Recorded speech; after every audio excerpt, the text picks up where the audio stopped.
I hear we have some money up for grabs tonight. This is the first time ever at PubTalk. It's so exciting, and it's not just a small amount. It's actually $3,000. So we're excited to support our homegrown Central Oregon startup companies and showcase how they compete with applying companies from around the U.S. And just so everyone knows, we have 42 applications for this evening's festivities. We also had, out of those 42 applicants, 29% of them are women entrepreneurs. And if you don't know about this, you should Google it, because actually the women-owned companies perform way better than the non-women-owned companies. I just want to insert that before you vote. That is a real thing. I almost think you could call it science. We're really, really, really excited to get going. So first, let me say thank you to Portland Seed Fund for sponsoring the early stage investment, raising it again this year to a $25,000 minimum investment at BVC. Yeah, you can clap. You should clap for that. And we've got 2 expert judges in the mix this evening. They will be voting for 2 of the 5 finalists headed to the BVC stage, leaving 3 for you to determine at the end of tonight. So please help me welcome Jen Lynch with Portland Seed Fund and Julie Harrelson back to the stage with Cascade Seed Fund. Hi, Julie. How you doing? I missed you, Julie. I'm glad you're back. It doesn't feel right having you there. I want to need you even closer. Is this judge's setup going to work for the 2 of you? Yeah, I just moved the chair because I don't want to fall off. Don't fall off the stage. That would not. Yeah. I'm going to push her while she's not looking. Listen, Jordan, I need you to make sure that if she starts to tip, that you can break her fall. Thank you so much. Jen, I didn't see that coming from you. Did everyone get 1 voting ticket at check-in? Okay, all electronic ballots must have exactly 3 votes or they will not be counted, so you have to choose 3 of our presenting companies tonight. And I will remind you that again when it's time to vote. Once we've heard from all the companies, voting will open, results will be tallied, and then announced at the end of PubTalk, so just wait for my cue. I've got you covered. Once we've, the companies presenting tonight are presented in alphabetical order, in case anyone wanted to know about that. They are 3-minute pitches followed by 3 minutes of Q&A. We will only have time for about 2 to 3 questions for each company, so try to make your questions relevant, try to keep them short and specific to the actual company presenting. And remember, these are early stage companies, so they may not have all of the answers yet, but tonight is a big part of that process for them. So are we ready for our first early stage company? Okay, I'm so excited to hear more from this company. This is Analog Biometric Technologies. They are a firearm lockbox preventing children from accessing firearms using the length of fingers to unlock. Please welcome to the stage from Portland, Oregon, Spencer Gottlieb. Hi.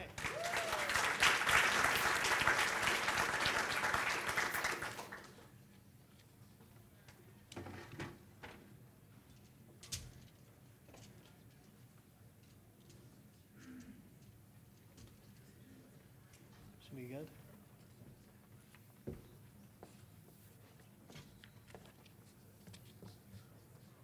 Hi there. I'm Spencer Gottlieb, owner of Analog Biometric Technologies. I'm going to hit you with some statistics. 4.6 million is the number of homes in the United States that have a child in the home with an unlocked and loaded firearm. That results in around 7,000 child deaths and injuries per year. And this is the solution. Right now, if you go buy a gun safe, it's probably electronic. There's batteries to fail, other issues like that. The fingerprint scanners are not very good.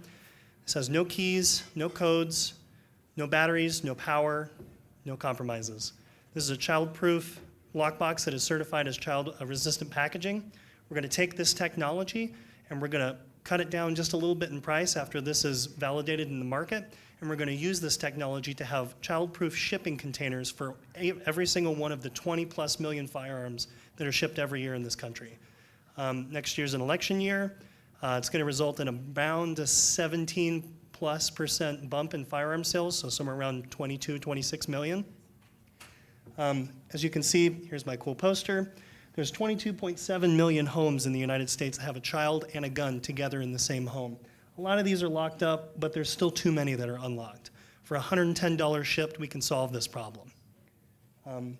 Right now, 20+ million guns a year sold, and all of them are sold with these very cheap blow-molded cases and a cable lock that effectively everyone has thrown away. If you own a gun, you may have seen it. You just toss it in the trash. Nobody uses it. So This is set up to the length of your fingers. You set it up, push your fingers in, press the button, and open it up. You're able to access your firearm in less than a half a second. You can throw it underwater and keep using it. So that's my pitch. Q&A? Thank you. Should I take this down? You can keep it up for now. Thank you. Do I sit here? Yeah, you'll stay. So these people who leave a loaded gun underneath their pillow when they have a small child in the home are the first people to say that when seconds count, police are only minutes away. How do you convince someone who believes that this is just a fundamentally flawed premise, keeping a gun in a case, that they should buy new technology? So, was that on? Hello, there it is. So a lot of the problems that gun owners are facing right now is these electronic gun safes, they just don't feel comfortable with them. They think that it's going to fail in the moment that they really need it. And this is so reliable. When people put their hands on it and see that it is 100% mechanical, every single person I've polled has said, this is the answer that I want. I don't want any batteries. I don't want codes. I don't want a key. I just want to be able to stick my hand in and pull out a gun. And do you feel like your company, this feels like a lot of liability, right? Owning a gun safe company? Yep. So, how do you deal with that? How do you address the prospect of failure? So this will go through a specific trial that is the child-resistant packaging trial that has a very special criteria set out. Anything from like pill bottles, poison bottles, stuff like that has to go through this testing, and this will pass all of that testing.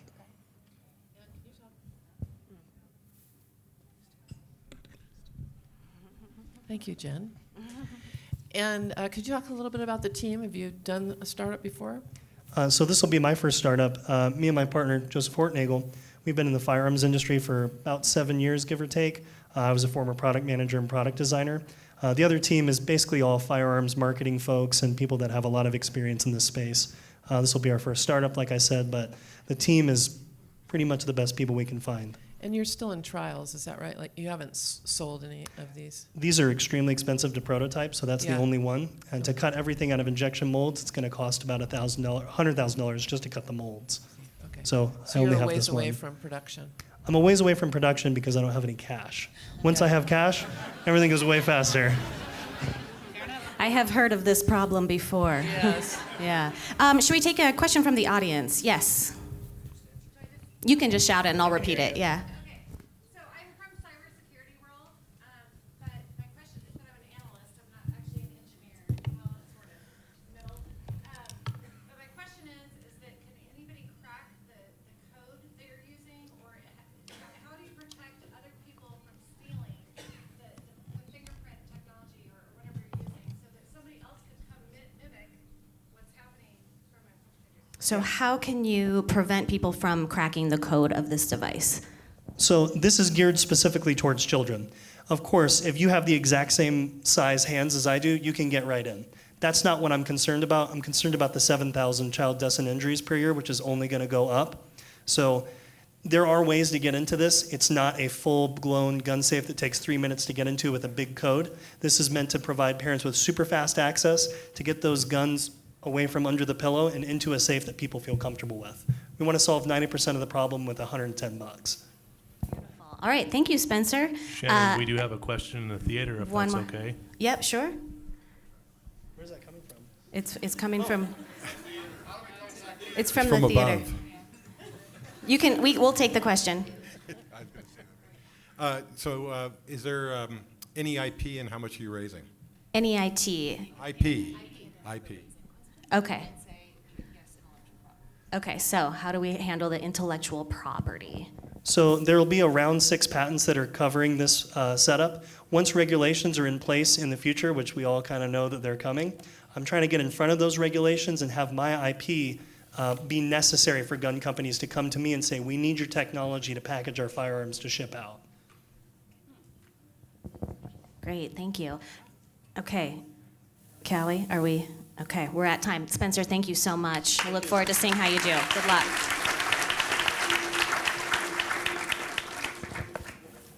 On behalf of supporting sponsor BBSI, congratulations to the BVC early stage semi-finalists, and best of luck tonight. You pay yourself last, you take all of the risk, and quitting is not in your vocabulary. You deserve to be recognized. How about a round of applause for every entrepreneur in the room?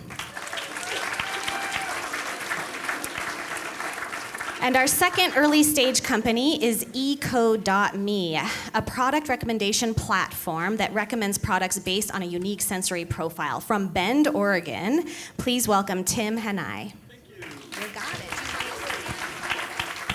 I've got it. Hi, Bend. How's everybody doing? My name's Tim Hanai, and my wife and I moved here 4 years ago from Napa Valley because we love Bend. Yay. So I'm one of the world's top wine experts. I'm the first American in history to earn the credential Master of Wine, which is in the business and sciences of wine. And I'm a disruptor all around the world because my focus is on you, not the product. I've got the product knowledge. I've been studying wine and gastronomy for 53 years. I've worked in every phase of this industry. And what we've been working on with my partners, Chris Cutler, raise your hand, Chris, and Patrick Boer, we've got a combination of sensory research, wine knowledge, technology, marketing, coding, and we are bringing to market and have already in the market a technology that's simply delivered by a kiosk or by on your smartphone or your computer, a few simple questions, and we can drill down into your genetic sensory sensitivities, your behaviors and attitudes, and give you smart wine recommendations. Now, the reason we're working in the wine opportunity space is because the problems that the wine industry faces with the intimidation and the overwhelm that consumers face, it cannot be solved by the conventional wisdoms of the wine industry today. So what we're bringing forward, we're looking for the funding so that we can take these kiosks, go into grocery stores. Our customers are the grocery chains, so we make placements on a large scale, and a single sale results in multiple placements. It's recurring revenue for the licensing of the technology. It solves many other problems for grocery stores and managing in the whole wine recommendation area. So where we are at this point is we've got a number of customers using the platform already. It's proven, it's ready to go, it's scalable, and we're ready to do some business. So that's what we do. And as a bonus, I wrote the book, Why You Like the Wines You Like. It details this. We've got a number of copies here for first come, first serve, and really, really bringing positive disruption into a very, very much needed area. Master of Wine. First question goes to the panel of judges. So you said it could drill down on people's attitudes. Does that include bad attitudes? Yes. Okay.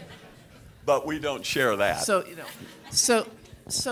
can you talk a little bit about how you would potentially scale this? You're talking about kiosks and delivery and service and updating and all of that. Sure, that's a big question with in-the-store technology. In fact, it scares the heck out of food and beverage or wine department managers to have in-store tech. So we're looking at scale at first, target market, grocery, wine retail, about 50,000 sites in U.S. and Canada. Going after the grocery stores, about 10,000 is what our target is.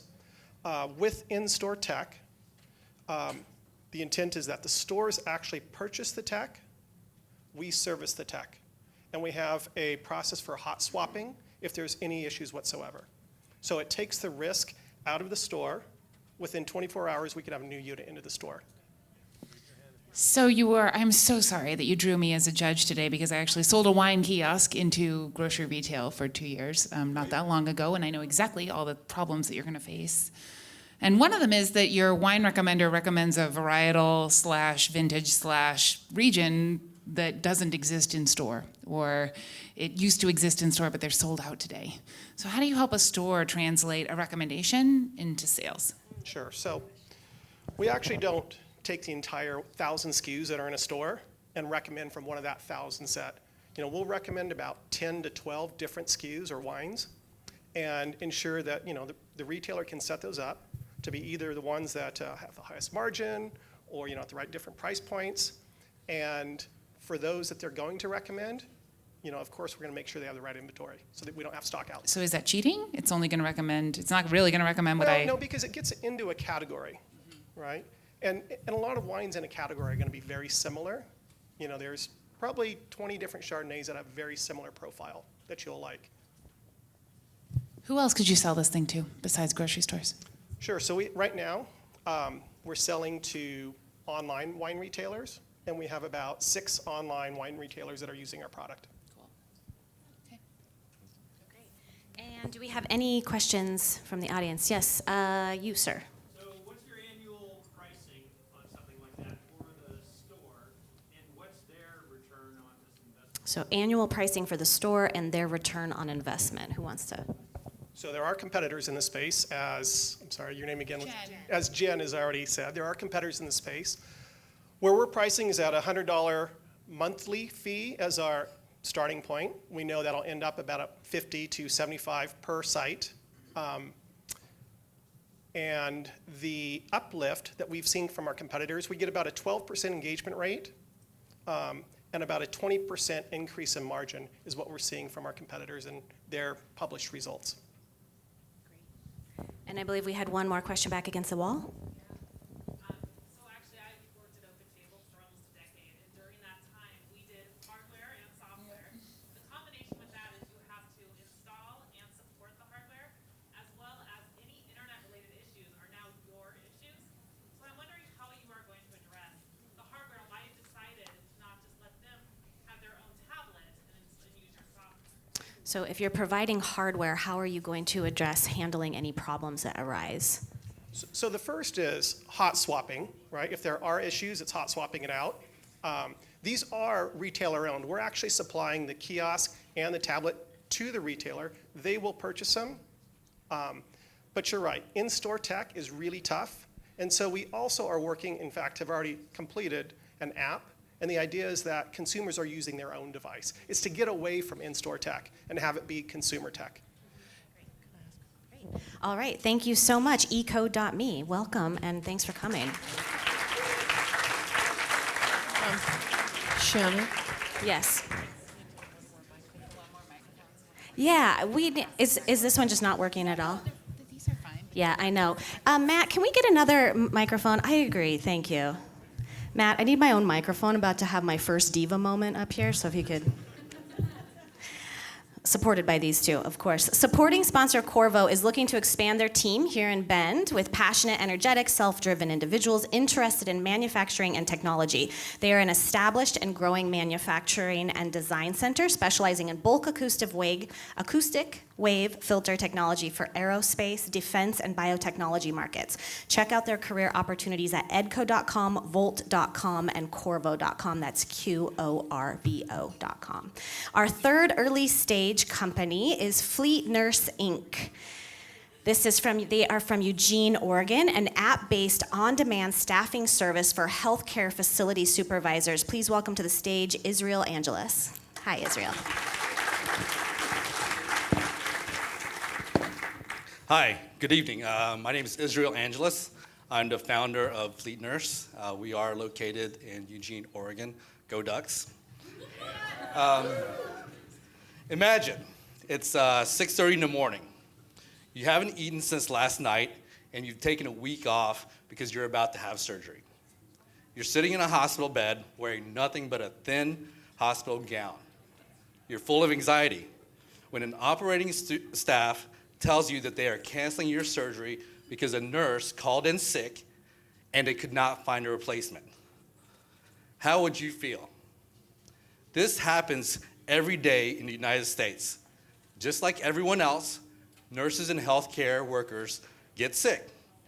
Hospitals have a very difficult time in finding emergency staffing that is qualified to replace these nurses. This costs patients, hospitals, and the healthcare community hundreds of millions of dollars every year. FleetNurse is the solution. We have developed a process and software to where hospitals can request for quality, credentialed, and dependable nurses on an emergency notice, all via a simple, easy-to-use app. So how does it work? When a nurse calls in sick before their shift, the hospital submits a request on the FleetNurse app. our network of fleet nurses will immediately and automatically get a notification when the shift is available. The nurse can pick up the shift or decline the shift. It's completely up to them. Once the shift is accepted, all the nurse has to do is show up at the hospital and complete the shift. No more canceling surgeries, no more long wait times in the emergency rooms because of lack of staffing. Fleet Nurse will bill the hospital based on the number of hours the nurses work. At the end of each month, Fleet Nurse will send an invoice to the hospital stating those hours. The nurses, they'll be paid weekly, or if they choose, for a small fee, they can get paid after their shift.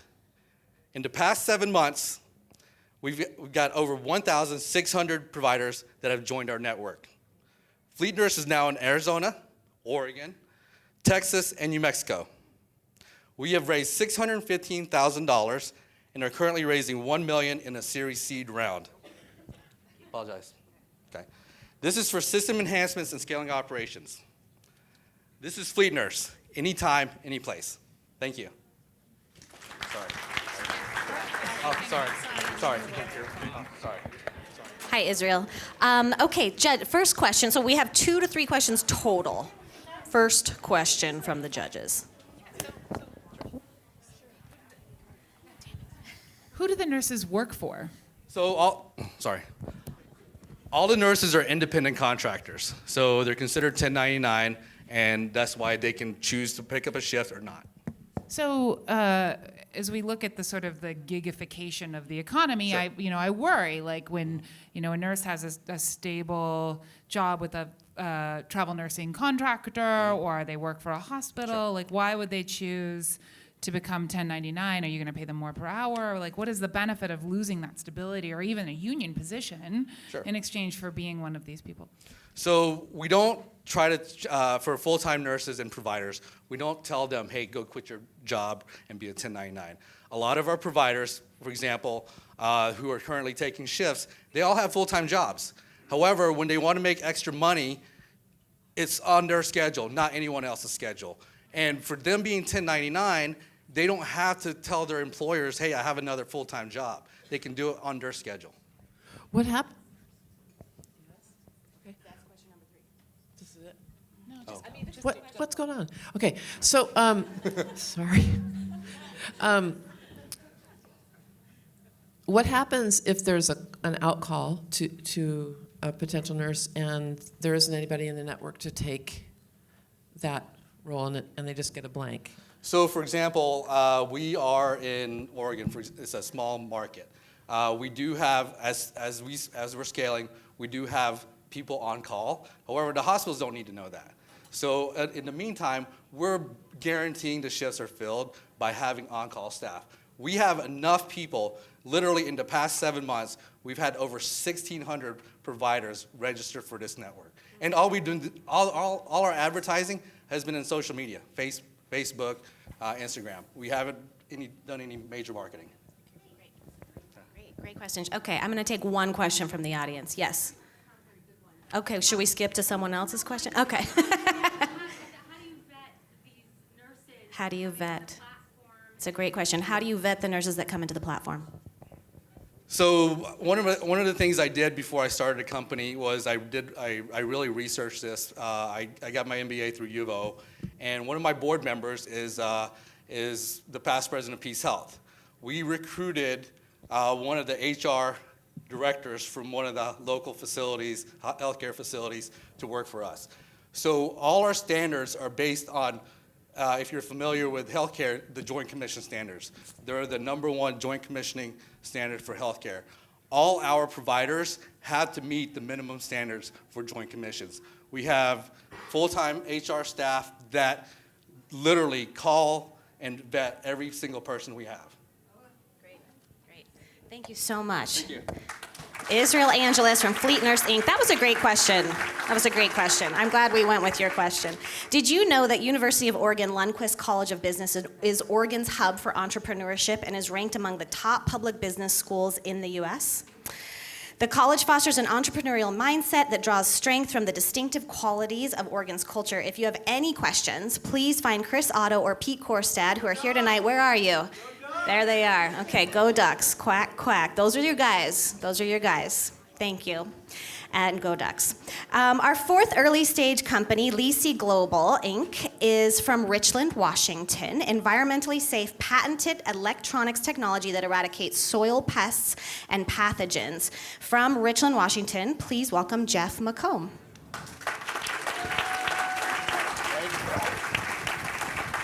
Just want to do a quick thank you to everybody at EDCO and Ben Venture Conference for having us here. We're really excited to be here. My name is Jeffrey McComb, and I'm here with my longtime friend and business partner, Jason Crisp, and along with our third co-founder, Ekaterina Riga, the research scientist. We are Lisi Global, and we are an ag tech company based in Richland, Washington. And we are setting out to displace agricultural pesticides used to control soil pests. We have developed and patented the revolutionary technology that will reduce and eliminate the dangerous pesticides used to manage agricultural soil pests like nematodes. If you don't know what a nematode is, that's okay. Basically, they are a microscopic worm that lives in the soil and feeds on the roots of plants and crops and significantly reduces crop vigor and crop yield.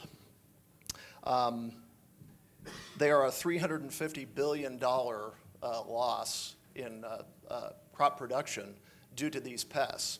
And we have developed a technology that will electrically kill these pests in the soil, nematodes and other soil pests and pathogens. Farmers worldwide spend about $17 billion a year on toxic chemicals to manage these infestations, and they're not very good. And the other part of that is the chemical companies that produce those things, they don't have anything in the pipeline that is better than what they've got. There's nothing. Lisi Global has developed the directed energy system around the technology of X-ray generators, which is technology that Jason and I work on every day during our day job. So for the last 8 years, we've been developing this technology around the stuff that we work on every day. A while back, Jason had a theory about injecting electricity into the soil, high voltage electricity in pulses to target these pests. So we built a prototype and we tested the theory, and it worked. And we've built 3 other prototypes since then, and we've done hundreds of trials, many of them with the USDA researchers in Corvallis, and it's worked every single time. Now we're finishing assembly of our first commercial treatment device we're going to deploy in golf turf. It's a high-value crop, it's got a high infestation rate, and they're desperate for a solution. We're going to go into golf turf, we're going to develop the technology and use what we learn there to deploy in berry fruits, nut trees, row vegetable crops, crops that have a real issue with soil pest infestations.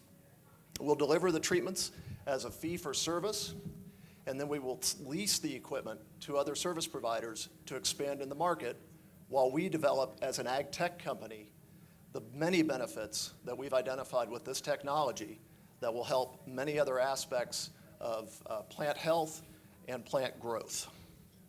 It is our goal to impact global food security by increasing crop production by as much as 15% and displacing the dangerous chemicals that are currently being used to manage these infestations. Thank you for your time. All right, our first question is from our judges panel. So neat. So I thank you for the details about how you would sell this thing into, sort of service providers and distributors and such. So how would the cost of a treatment with your deer fence for nematodes compare to applying chemicals to a similar amount of space? Initially, we will charge what the grower is used to paying for whatever management that they're using currently. In many cases, they don't have management options. So look at that from a value proposition, what's it worth to them, and we'll charge accordingly. The nice thing about our product, we don't have any inputs. We're using, as we start out, fossil fuels, but eventually it'll be solar panels and whatever new renewable energy we can get our hands on. But initially, they can expect to pay what they're currently paying to manage their pests. And so the first customer will be a golf course. Correct. Okay. What is it? What is it? Yeah, like what's its delivery mechanism? What's its footprint? It's a deer fence for nematodes. There it is.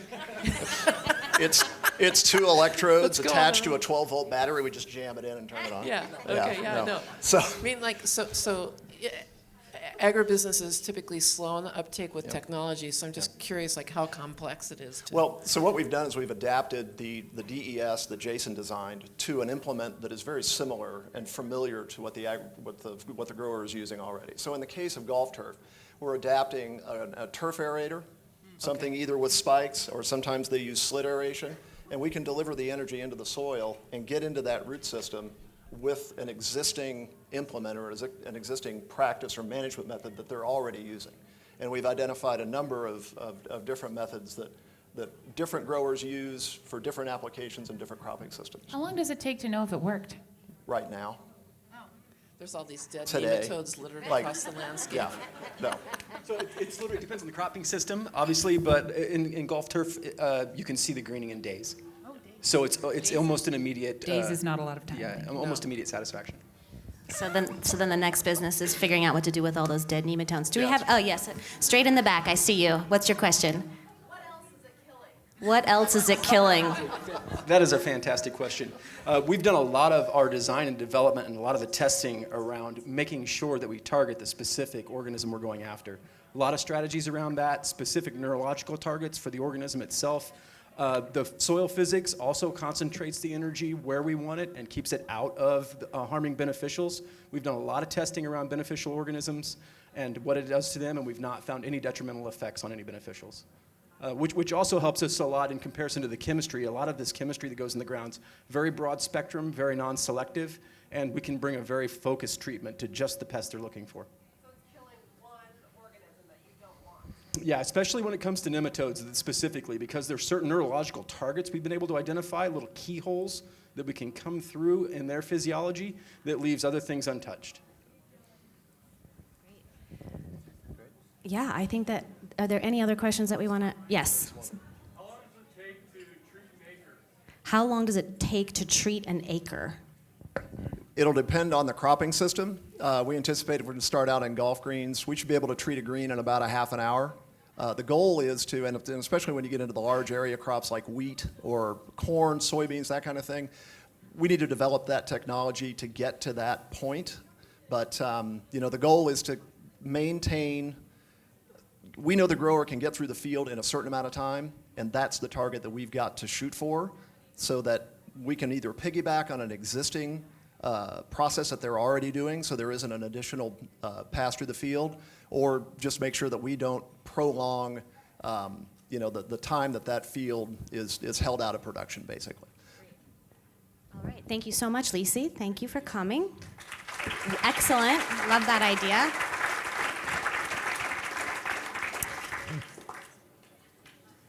Our fifth early stage company is Referit Wellness Incorporated. This is another Bend, Oregon company. Then it's an app that helps doctors grow their practices by incentivizing their patients to share their favorite doctors. Bless you in the back. From Referit Wellness is Shawnee Hayes. Come on up to the stage, Shawnee. Great. Bless you.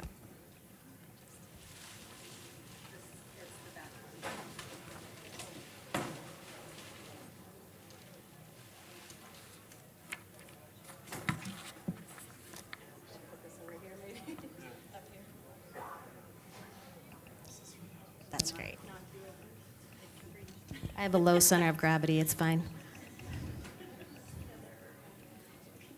I think it's right. I think it's right there. Okay, Shawnee, are you ready? Here you go. That's all right.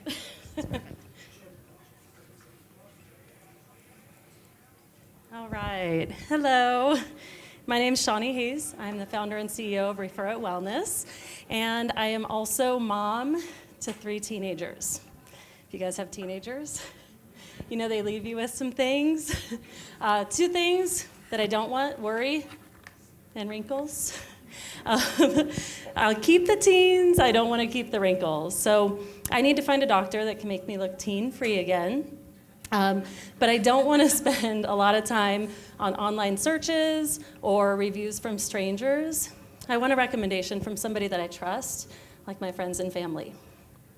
So not only do I need to find a doctor, but doctors need to find me. And they spend a lot of money doing that. Doctors will spend anywhere from $3,000 to $10,000 per month on lead generation services, and anywhere from $500 to $1,000 per lead to get a new patient through the door. That's a lot of money, and they should. Just in cosmetic procedures alone, Americans spent over $16.5 billion last year on cosmetic procedures. And what's crazy is that there's really no fantastic way to link the doctor and a patient that you really feel like is a trusted referral. So, what have we done? We created a system called Referit Wellness that helps doctors and patients connect through an app, and it's basically patient referrals that are incentivized and discounts for new patients. So, how does it work? Basically, a doctor, they would create a discount voucher, send it to their existing patients, who then actually send it on to their friends and family. So they're referring them.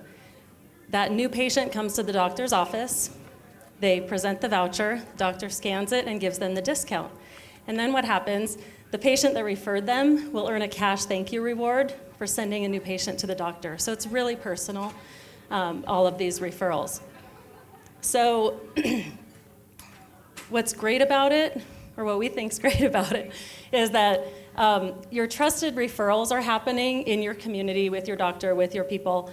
But what happens is now this patient that's become the new patient can start referring their friends and family. So it creates kind of a network effect where now they send that on, the doctor's business grows, and so does our app, which is a benefit. So we know that referrals are nothing new. They're out there. What we think it makes us a little different. You have Facebook, you have Nextdoor. They don't offer incentives, and we do. You have reviews from sites like Yelp or Healthgrades. They're not trusted reviews, they're strangers. We have reviews from friends. And then you have Groupon, which is discounts, but if you use Groupon, you have to search for them. So what we've done is we've tried to take the best of everything, join them together, and make an app where people can refer patient to patient, have an incentive to do so, and help doctors in the process. Should I hold that? Our first question from the judges panel. So, don't doctors already do this kind of offline? They do, and they spend a lot of money to do it. So they're spending thousands of dollars to bring in new patients, especially the doctors that we're kind of targeting. So there's about 290,000 doctors that we're kind of targeting initially that would be elective procedures, so plastic surgery, dentist, orthodontist, dermatology, plastic surgeons. And all of those doctors are spending a ton of money because it's not like your general practitioner that you go to Summit Health right here and you have your doctor and you see them. It's actually people that are spending a ton of money on advertising, marketing, and all of these things. So you're saying, I mean, they already are emailing their patients and saying, if you refer someone to us, yes, 10 units of Botox for free or whatever, that's already happening. But you're saying it's not effective. They're doing that. What we think is a little different in what we're doing is we're actually incentivizing their patients. They're going to earn cash, so they can spend that anywhere they want. Cash. So let's say you don't Julie want would that. rather have cash than Botox, apparently. Some of us have different preferences, so whatever. But you can choose to do what you want with the money. We've had a legal opinion from a health law firm that basically states what we're doing. I hate to say what we're doing people haven't done, but patient-to-patient referrals have been really tough for people because there's a lot of sticky loopholes with laws. And we had a medical attorney's office, basically the firm, said, what we're doing is completely legal. They signed off on it saying, there's nobody doing it because they haven't figured out a way for people to pay cash for referrals. So you'll have doctor-to-doctor referrals. Are you testing this now? I mean, do you have clients? We've tested it. One of our partners, he's the CEO of Cosmetic Hair, which is a plastic surgery center in Newport Beach. And they test early testing. They sent out 40 vouchers, 20 people redeemed within 60 days. Wow. That was the initial testing. We're about to go live again, and they're going to send it out to 40,000 patients. Great. And then we have existing relationships with like Care Credit, Evolus, Allergan, to kind of push that as well. So, yeah, thank you. Do I have any questions from the audience for Referit Wellness? Do you want another one, Jen? Yeah, go hit it. What is your background? So my background, other than the startup world and starting this a few years ago, we're a military family, so we traveled like every 2 years. And your health is like the most important thing, and finding a great dentist and finding something for my kids. And so for me, my background is that I really need this. I need something. And a lot of military families I found have the same problem. And we would kind of lean on other people that were in that area before us. But what I found moving to Bend 4 years ago, the same thing exists. You have a lot of people moving in.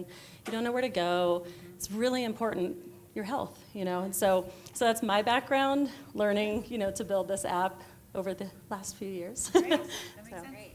Okay, thank you so much. Yeah, well done.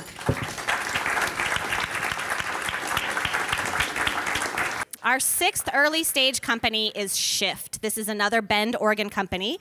VR-enhanced online training to help educators recognize and mitigate implicit bias in the classroom. Please welcome from Bend, Oregon, Wendy Morgan.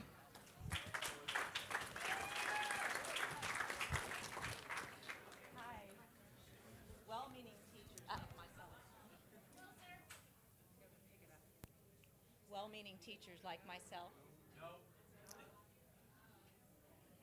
Okay, try it again. Okay. Oh, you can hear me now.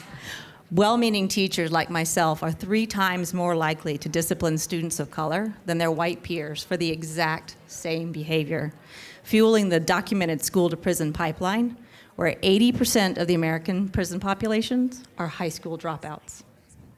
We're a training and technology company serving K-12 districts in reducing educator implicit bias and assuring all student success. Schools need training that's on demand, effective, and scalable. They spend $15,000 per teacher per year on professional development. Some of that money is earmarked specifically for implicit bias training. In fact, the City of New York allocated $28 million, and the State of Oregon $13 million this year. Shift provides immersive training and digital support systems to meet those needs. Teachers and other educational professionals engage in our VR classrooms. And in those VR classrooms, they are able to begin to recognize their behaviors and their thought patterns. From there, they move on to use our suite of digital tools and support systems to continue their education. Research from leading universities shows that using virtual reality and our approach to training can lead to a 99% implementation into the classroom. I'm Wendy Morgan, CEO and founder of Shift. I was a classroom teacher for 15 years, and I worked for 5 years in higher education developing teacher training programs. My team brings experience in building learning management systems and in product market fit. My co-founder, Maggie Hubble, took a software as a service company from idea to successful exit as CEO. In addition, my team and my advisory board combined have 160 years of established industry relationships, drastically shortening our sales cycle. There is competition in the use of VR and training in the K-12 space, but we're unique. Our program immerses our participants, we're on demand, and we address the timely topic of implicit bias. Our pricing structure allows for an easy point of entry for the purchase of our flagship product, implicit bias training, but it also positions us to be a district's go-to provider for all their professional development needs. We're seeking a round of funding to support our existing basic product and to bring our premium product, whoa, that was not me, into this $18 billion market by the spring of 2020. The funding will be used for key engineering and sales hires. Thank you. Thank you, Wendy. Thanks, Wendy. So how do we deliver virtual reality training to teachers? It's like an Oculus I'm headset? not touching that thing. Yeah. Okay. So how do we deliver it? So the trainings themselves are very scalable. Everything is online. The trainings are asynchronous, but the VR is on a headset that is delivered as part of the subscription package that the districts will buy. So the product will be downloaded onto that, shipped to them with our logo on it. So just to be clear, the district has to buy VR headsets in order to receive the training, or do they borrow them, or how does that work? VR is actually gaining a lot of traction in this space right now. So schools do own them sometimes, but they would have to purchase them. But we roll that into our subscription price. So the schools know where the money goes, but it's an easy one check box, and we ship it all to them. We control the whole customer experience. We're sharing a microphone. So don't touch this one. Yeah. Do you have any of these deployed at this point? We are pre-revenue at this point, but we have extensive interest actually from higher education using this to certify teachers in a multicultural proficiency, as well as districts like New York City, San Francisco Unified, State of Oregon, and State of Washington. So what about the product has to be delivered in virtual reality as opposed to with a classroom teacher or just online, or why VR?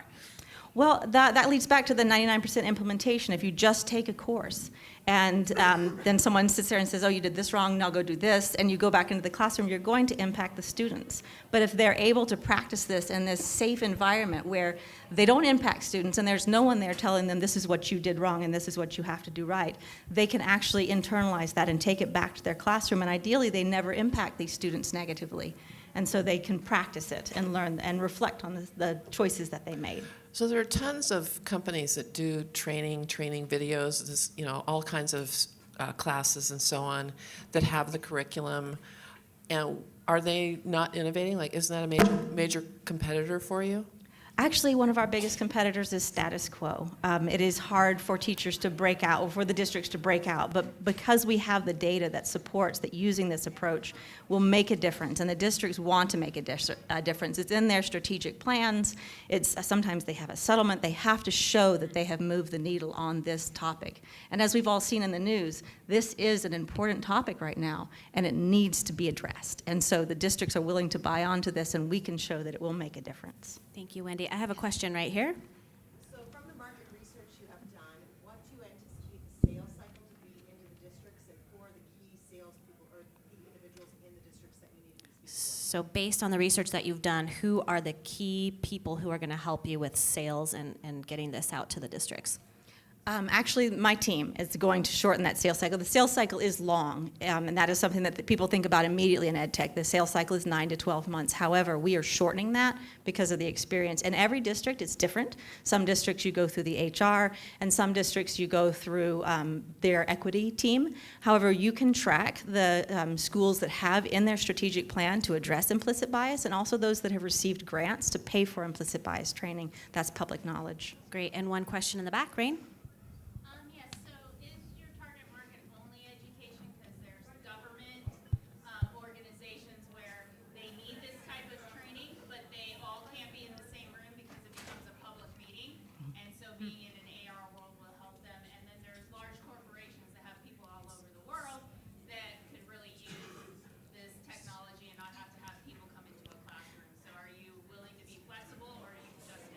Do you have any plans to expand beyond education into government agency, into corporate, and can you speak to that? Yes, in fact, we have considerable interest coming in from a lot of different industries and some incredibly powerful leads right now. We're being very strategic where we go next, and the reason we're entering this market is because of my experience in the K-12 field and the connections that I have. And so we will be moving very quickly into new industries, and the expansion opportunities are endless because this, unfortunately, is a topic around the world in all industries. So scalable to the moon. Wonderful. Thank you, Wendy, with Shift. Well done. Supporting sponsor SGA CPAs is honored to partner with EDCO in support of our local business community. SGA prides itself as being more than accountants. They are modern advisors with a collaborative strategy focusing on building wealth and sustainable business growth. Are we ready for our 7th early stage company? Speak Technologies from Portland, Oregon is a time-saving productivity tool using AI to follow up on meetings by automatically capturing notes, key decisions, and action items. From Portland, Oregon, here is Cody White. Thanks for having me. So it wasn't that long ago that I remember coming out of my 5th meeting for the day, looking at my meeting notes, realizing it was going to be a late night, summarizing all this so I could send it to the team the next morning. But more than that, I remember being really frustrated. Frustrated because our last meeting actually was a follow-up to an incredible meeting we had had the week before. And we found out that none of those great ideas, none of those decisions, none of those action items were actually ever distributed to the team, and it was a complete waste. There is still so much inefficiency in meetings with organizations today. There's over 55 million meetings a day. A day. And it's up to project managers and scrum masters to try to close that gap in efficiency. And so unfortunately, they spend over half of their week in pre and post meeting activities. It's an impossible ask. And so my name's Cody White from Speak Technologies. And what we are here to do is help teams put down their computers, put down their notebooks, and actually focus on the meeting and focus on the discussion at hand so they can shorten their time for meetings, but also ensure that nothing gets lost along the way. And we do that with our product that we call Albi. Albi works very simply. It connects to your calendar and joins your meetings like a regular participant. It listens to the meeting, and at the end of the meeting, it sends you the key decisions that got made and the action items for that meeting, and we put those in a dashboard for the team to review. And just like your Netflix queue gets smarter with every movie you watch, Albi gets smarter with every single meeting. And so it learns about you, it learns about how your team communicates, and it gets more and more accurate every single time. Once everything looks good, we have a templatized summary that you can quickly send out over email, and we're working on integrations to things like Jira and Slack and Asana so that it can show up to where your teams do work today. The team, we're a co-founding team of 4, half business, half technical. My background, I was fortunate enough to be an early employee at JAMA Software, a former BVC winner. So I learned from greats like Eric Winquist, John Simpson, Derwin Harris, and our technical co-founder comes from Intel, where he spent the last 5 years developing natural language processing and artificial intelligence applications. Our go-to-market is B2B SaaS, per user per month licensing. We've had a beta product out for about 6 months. We have either had betas or had production interest from companies like JAMA, Nike, Verizon, and JP Morgan Chase. And we're so excited to be here, and thank you for having us. We'd love your vote because we plan to use BVC to actually launch our production product, move those people from betas to actual real paying customers, and bring the team on full time. So thank you. Great, thank you. Okay, judges panel, 2 questions. Here. Yeah, grab that one. Here, we'll trade. That's bananas. It's going to listen to my meetings and take notes, and a little terrifying. So tell me what the output looks like. So Albi listens to my meeting, and then what do I get at the end? Do I get like an email that says like, here's what Jen said, and here's what Julie said, and what is it actually, how do I translate what it's hearing into something that's actionable? So we give you kind of 3 pieces of information back. We give you the summarized key decisions and the action items. And for us, an action item is what's the thing, who might own it, and did it have a due date? So those are kind of pulled to the side. And then to the right of that, we actually also include the transcript. So you can go back and read it and listen to it. So you can match, if a decision was we want to make the website blue, why the heck did we pick that? You could actually go back into the conversation and go, oh, because Bob says he likes blue, and that's why we picked it. What if I say, I like your outfit, Jen, it's blue? Yeah. It gets smarter, right? Does it? Yeah, it gets a lot smarter. And we actually have 2 paths that we go through to try to figure out what's important. We have a neural network that we use that looks at everything from sentence structure to certain keywords. And again, it learns from every single meeting, and it learns not only about you, but about your team and how they communicate. So it gets better every single time. So you're using it now. It's up and running. Yeah, we've processed over 1,000 meetings through it for our beta customers. And I'll take your question, sir. So you mentioned that it's a SaaS operation right now. So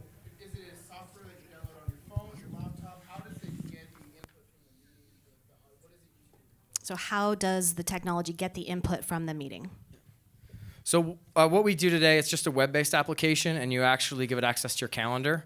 And then you can say, these are the meetings I want you to come to, Albie, and these are the ones I don't want. You know, one-on-one with my manager, don't come to that. But maybe a team meeting, I would like you there for that. And it just uses the same dial-in information that anybody else might use and shows up as a participant along the side.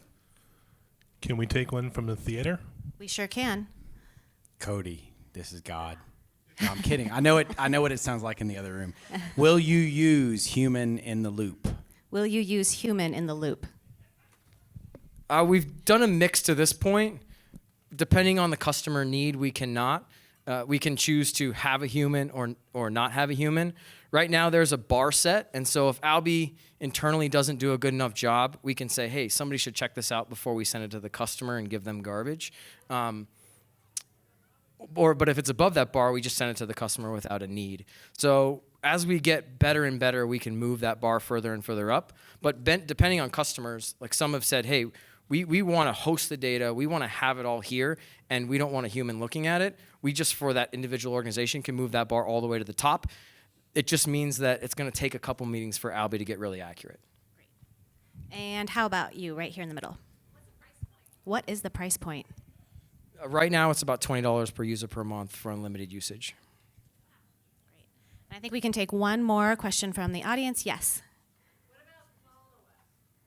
Does Albie allow you to follow up on some of the tasks, and how do you keep them accountable? So what about follow-up? Can you follow up on some of the tasks, and how do you keep people accountable? So not yet. The real challenge right now, we're just trying to get the details from the meeting, because there's lots of tools that track the progress of that work, right? Jira, Trello, Asana, Slack. But since we'll be the creator of that piece of work, we do see kind of a two-way integration. So when I start my next meeting, the 10 things that got generated, put the status right next to them, and we'll just talk about the ones that are open. So we're not trying to take over the to-do list space. We want to be the creator of work in meetings and distribute it to the systems that do it better than we do. Great. Thanks, Cody, with Speak Technologies. Thanks for coming. Well done. If your company has been meaning to apply for COCC's annual Small Business Management Program, be sure to get on the list for the new year by contacting the Small Business Development Center. Thank you, COCC and the SBDC. Our eighth early stage company, Steamchain Corp, is a fintech company using smart contracts to reduce high currency conversion costs and fluctuation risk in shipping and logistics. From Salem, Oregon, please welcome Dan Biggs.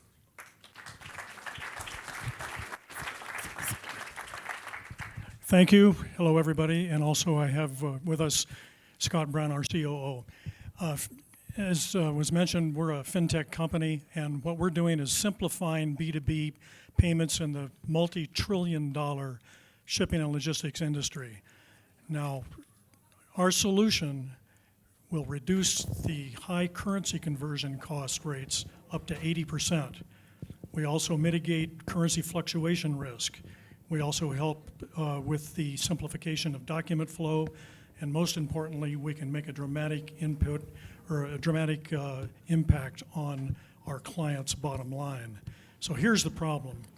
In the shipping and logistics industry, everything is paid in USD, mainly billed in USD and quoted in USD. So all those USDs end up in foreign countries and companies, and they eventually need to be converted into the fiat currency of that particular country.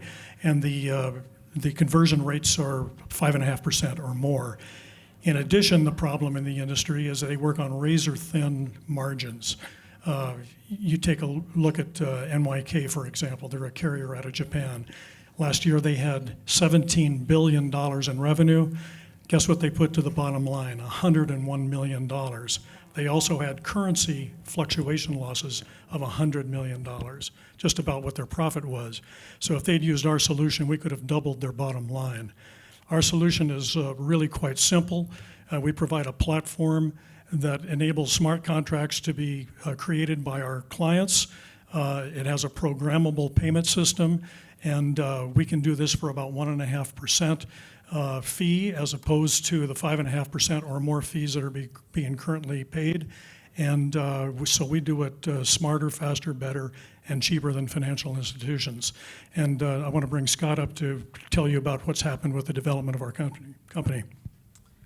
Yeah, so with every great idea, you need to validate it. So we went out to a number of clients. Got it. Thank you. Sorry about that. We're excited to be here. You got to validate it. So we went to a number of clients. I'll speak to two of which are local here in Oregon. The first is Software Solutions Unlimited, SSI. They're about a $1.7 billion company. They process invoices and payment processes for about 25,000 global clients. We met with their CEO and their financial team. They vetted our solution, told us we weren't crazy, and immediately signed an LOI with us. We're moving into revenue with them here this week and early next week.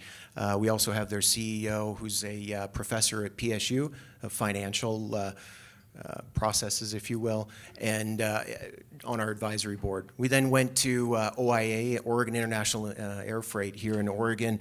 They're about a $2 billion company. They work with Nike. They are supply chain solutions, packaging company. They also said, you're not crazy. We've got an LOI from them, and we're moving into use case and working on revenue with them too. So I'll end it there because I'm getting a cue. I'm very intimidating. You are, I know. Small Jeez. but mighty. Judges, questions for our friends? Yeah, thank you. That was great. So you know you're not the only Forex on the blockchain company that is out talking about this right now. And the financial institutions are, this is a moneymaker for them. And so why would they cede this business to you? Why wouldn't they just adopt the same technology and do this process, the same transactions cheaper? Right. So the financial institutions, you're right. They're big, they're huge, we're small, and we're going to be eating away in a disruptive, positively disruptive manner. They will be able to come after us at some point in time. But what we're looking at is a large market. We're also looking at some IP around the solution that we have, and working directly with our consumers with security, with transparency, and with the ability for them to B2B in a very quick manner that currently those large organizations globally just can't do. They've been doing what they're doing for the last X number of decades. Mm-hmm. So who's your first set of customers? So you talked about those two pilots possibly. Yep. So like who else? Take this one instead of this one. Go for it. Right. After OIA Global, we've also reached out to UPS. Their VP of Global Shipping has told us that they're ready to leverage our product once we're ready to go to market, which we'll be able to do that probably in the next 3 months. What we want to do is to make sure that we have no bugs in the system that we're working on with our two big clients here in Oregon. The great thing is that they're billion-dollar plus companies who have lots of muscle and backbone in the marketplace. And so we think that part of our strategy has been to identify the problem, solve the problem from an architectural standpoint, get the customers in place, and then before we go out to the investment community. So we're really delighted to be here, and you're one of the first groups that we've actually talked with. So do you have somebody who's spearheading the sales effort? We do. We've got a really terrific team, a fellow named Pat Cooney, who's worked in the logistics industry for 25 years. Scott was 20 years with Nike, ran their Nike ID over in Asia. I've worked all over Asia, and so we've got a team there. And I think what you're alluding to is the sales cycle. And the sales cycle for us is going to be really short, because we can go in, and you take NYK for example, we can go into their CFO and say, use our solution, look at your financials from last year, we can double your bottom line. These companies run unbelievable amounts of money through their organizations, $17 billion with NYK, $100 million to the bottom line. It's unbelievable. So this is going to be very, very disruptive technology, and we think it's going to move relatively rapidly in the marketplace. Just to set up a client, for example, to complement that takes us about 2 weeks. Great. So it's a very short timeline. And I have a question from the seventh tallest man in Bend. Sir, in the back.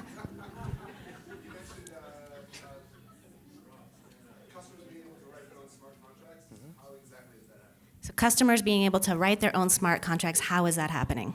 Yeah, so we've developed software that enables a UI, if you will, a website for each of our clients to log into. We'll customize that as we adopt a client and onboard them in a process that takes a couple of days. So it's customized to them. They're then enabled through our solution to access it, log in, create a smart contract, and then target their B2B partner for that to be received. You just want to get a little bit of your lip gloss on it, Scott. What was that? What blockchain is it built on? Yeah, so it's not, our solution is not built on blockchain. We're leveraging blockchain as a singular tool, if you will, for the immutable ability to ensure transparency to those records. So we have a public blockchain capability that's proving the immutability, but we're private blockchain. Great. And we've written the software, correct? And You we're up wrote and running. We're moving into revenue right now. Yes, our team Great. developed it. yes, right here. So moving into private blockchain is a very risky space to go with, and it's very difficult to do. What makes your team more experienced to build on private blockchain than building on Ethereum? So moving into private blockchain is a really risky space to be in. Why did you choose that, and why is this going to work for you?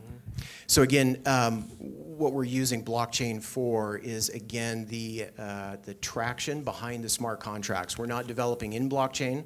We're simply layering blockchain into the smart contract activity so that we have the activity log, if you will, that's to date uncrackable and is, again, immutable for us. What's the public protocol? From a technology perspective? Correct. We're leveraging Ethereum currently, and we're also developing in a way that allows us to leverage EOS, which is an up-and-coming technology as well for crypto. Yep. Okay, great. Thank you so much. Thank you. Thanks. Well done. How many times can you say the word leveraging? Many times. It's a good word. Join the Central Oregon Association of Realtors for Building a Better Central Oregon Awards on October 16th. Celebrate some of the best commercial and residential projects over the past year from around our region. Visit coar.com for more information. And our final early stage company, TerrAmor, a low-cost, easy to deploy organic certified solution for soft fruit growers to address the spotted wing Drosophila problem. Welcome to the stage from Corvallis, Oregon, Sanjay Tripathi. Thank you. Thank you very much. These lights are very bright. Okay. Well, hello. My name is Sanjay. I'm the CEO of TerrAmor. I want to start by talking about specialty soft fruits, all right? Blueberries, strawberries, cherries, wine grapes, and blackberries, raspberries. These crops combined are a $10 billion farming industry in the US alone. But the farmers who grow these crops have a huge problem with this tiny pest called spotted-winged Drosophila. It's an invasive fruit fly species that likes to lay its eggs in the tender berries during the critical ripening season, which ruins the fruit. Altogether, this pest causes $1 billion in crop damage and control costs for growers. So the way growers currently deal with this problem is by spraying repeated pesticide applications every few days throughout the harvest season, which is, of course, very expensive. A typical Oregon blueberry farmer will spend $500 to $900 per acre per year just in chemicals, and the labor application is extra. And of course, pesticides damage the environment and present toxicity to humans, including the workers in the field and consumers, which is your family and mine. So there has to be a better way, right? That's where we come in. TerrAmor is a team of Oregon State University horticulture researchers and other faculty who has developed a new solution called Decoy. The key feature of Decoy is a particular smell. Think about how sharks are hypersensitive to the smell of blood in the water, and they can even be driven into a frenzy by that smell. Fruit flies have similar pathways and similar behavior. So we have engineered a proprietary formulation using food-grade organic ingredients that has a smell that triggers those pathways in flies. When the smell of Decoy is in the air, flies forget about the berries, their normal life cycle of behavior is disrupted, and the net effect is that the crops are protected without the need for toxicant pesticide sprays. Where am I going next? I don't know. What happens? I don't know. the way we deploy this the way we deploy this technology into a product is we take that substance, this special sauce, we apply it to organic hemp mats, and then we put those mats underneath drip irrigation lines out in the field. And those irrigators keep the mats periodically moistened, and that keeps the smell flowing. The product looks like this. It doesn't look like much, but it works. We've demonstrated this in the field in cherry orchards and blueberry farms in Oregon last season, and we got great results. This creates a 20-foot radius of protection for crops, and that protection with one application lasts for at least 3 weeks. What that means is 50 of these can protect 1 acre of crops, potentially for an entire season, depending on the crop and varietal. It costs us less than $75 to manufacture a 50-pack of these mats at small batch scale. And we are going to market, we're going to sell it for $249 per 50-pack to the target market of blueberry farmers in North America in the coming year season, which is almost 200,000 acres and $500 million potential market. Am I getting, okay. Thank you, we're TerrAmor. Remember our name, it means Earth Love. Amazing, amazing. Okay, awesome. Thank you. Darn Drosophila, right? God, I know hate it's that been thing. it's like a bug slaughter kind of evening in here. So, so blueberry farmers. So, are they going to trust you with their fruit fly protection for the entire growing season, or do they do this as a supplement the first year, or like how do you go to market? Exactly, you got it. But I mean, it's a serious question, and that is one of our major challenges. Besides technology development, is gaining customer acceptance. A typical blueberry farmer in Oregon generates $10,000 or more per acre in crops. So, asking them to say, we got this is a big ask. What we will probably do in the first years is instead of saying substitute 100% of your pesticide applications with this product, we're going to say substitute 80% of your pesticide applications with this product. Apply pesticide once, knock down the population, put this out, and then monitor with our technical assistance, and just wait and see, and know that, we can demonstrate value in that way, and they'll still save a pretty good amount of money and create attendant environmental benefits. Awesome. Any other questions from the judges panel? Oh, holding for now. Do you have another one, Jen? You want one? I do. Good. Let's do it. So, do we grow blueberries in Oregon? Like, who are the target customers? Yeah. No. I know we grow them. In Oregon. Talk to me about where you're going to find She's being hypothetical, you guys. these target customers that you can keep an eye on the dead fruit flies. You're nicely setting us up. Thank you. Oregon is the #1 most productive blueberry growing state in the nation. But there's customers all across the Americas. 100,000 acres in Canada, almost as many across the United States. Chile has 38,000 acres, Mexico 5,000 acres. Our OSU lab is, it's kind of like a thought leader in pest control for blueberry farmers locally. So we have tremendous connections to the industry there. They pay us to R&D solutions and to give talks at their convention. So, so we're going after them because we know them. Excellent. And how about any questions from the audience? Yes, ma'am. The organic market is huge. Yes. People don't want pesticides because it's killing bees, killing people. Yes. Who is sick. So how does yours fit into transitioning the pesticide blueberry farmer into an organic status?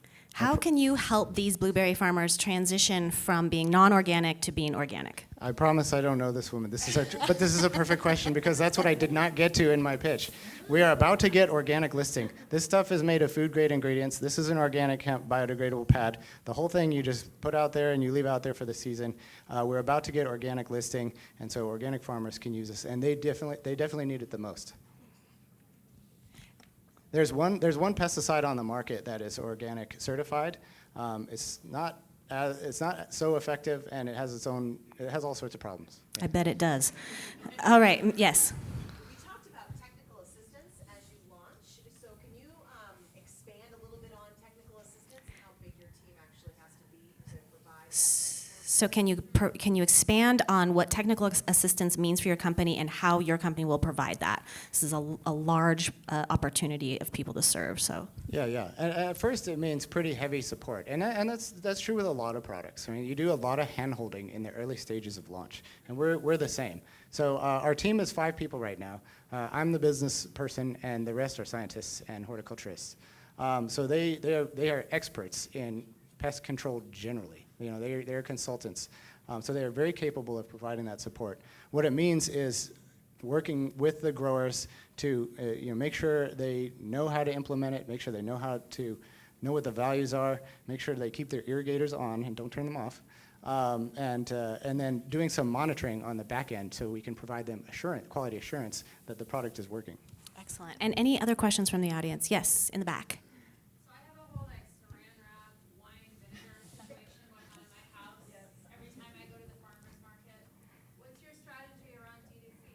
So what is your strategy on DTC? And she's got a whole situation going on in her house. What can you offer this woman? Yeah. And my wife is the same way. She just goes nuts for fruit flies in the house. This is tuned to spotted wing Drosophila, which is Drosophila suzuki'i. It is not tuned for Drosophila melanogaster, which is probably your more common housefly. Although we could, so it's like, we're taking requests. All right. In the meantime, Aunt Fanny's fly punch. Different species of fruit fly. I actually know that already. All right. Any other questions from the audience? Okay. So, yes, right here. Does it smell to the human nose? Does it smell to the human nose? Does it affect the taste of the berries? Great question. It doesn't touch the berries, and it has only a light smell. You can eat it. It's edible. I've eaten it. But it has like a very light fruit roll-up-y kind of smell. But to us, it's pretty mild. To flies, it's like blood in the water. It's very tuned to their receptors, and it's very specific to flies, not to other insects, including pollinators and the ones we'd like to keep. Excellent. So this is like cocaine for the Drosophila. Very nice. Very great. Okay, thank you so much. An amazing product. Really loved learning about that. Thank you, Sanjay. You could just set it right on that's perfect. Thank you so much from TerrAmor. All right, my friends, that concludes all of our early stage companies. Okay, so I wrote a little story. During a long day fighting nematodes in the blueberry fields with Lisi, you trip over a sprinkler head and end up in the hospital being supported by a FleetNurse caregiver. The doctor you found through Referit is great, and you get an early release, so you head to the wine store, press the E-code kiosk, and head home with the perfect wine to end a complicated day. Grateful that you and your family are okay. You lay your head on the pillow and realize it's more comfy because your gun isn't under your pillow. It's in the analog biometric system. Your kids are safe and unbiased because their teachers are trained with shift. You rush to work and you review your Albi dashboard from Speak Technologies and discover the company has, in a meeting, reported a 20% increase or a 20% decrease in costs and global shipping due to Steamchain Corp's product. And at mid-morning, you have some fresh blueberries because TerrAmor got rid of those pesky bugs. So our 5 early stage companies that will continue on to BVC in alphabetical order are FleetNurse, Lisi Global, Speak Technologies, Steamchain, and TerrAmor. So those are our 5 companies that will be progressing forward, but we're not done yet. One of these lucky BVC finalists also gets to take home $3,000 tonight. So I'd like to introduce to you Brianna McDonald, president at Keiretsu Forum, Northwest Region. Get on up here, give away this cash. Thank you for putting up the dough. This is all because of you guys. So Yeah? Oh my gosh, a giant check and everything? Giant check to give away. All right. And can we get a little drum roll? Come on, let's hear it. And the $3,000 goes to TerrAmor. Come on up here, pick up your check. So it's a huge thank you to Keiretsu Forum Northwest Region for making this happen, but I hear also we have some special thanks to the team here at McMenamins for contributing to the cash award. It was originally $2,500, but because they are hosting our friend Brianna tonight, we were able to bump the pot to $3,000. So thank you so much. Congratulations and well deserved. Yeah, you're welcome. All right, Jen Lynch, Portland Seed Fund, Julie Harrelson from Cascade Seed Fund, you are released from your duties. You did amazing tonight. Thank you. Thank you. So congratulations to all of our early stage companies. Not only do you get to go to the BVC stage, but Sanjay, you get to take $3,000 home to keep the lights on, to buy some beer and pizza, and to, I don't know, whatever you need to use it for. You just kill those Drosophilas. God, they're the worst. Finalists are I want all the finalists to get a picture, so please make sure that you make that happen. Thank you all for coming and for rooting on these companies and for being here, for voting to send on and award your favorites. And thank you again for Julia sticking around for the last 5 years. It's amazing to be able to take this over for you. So thank you. Good night, everyone. Get home safe. We'll see you in 3 weeks at BVC. I'm Shannon Kelly. Thank you for having me. Good night.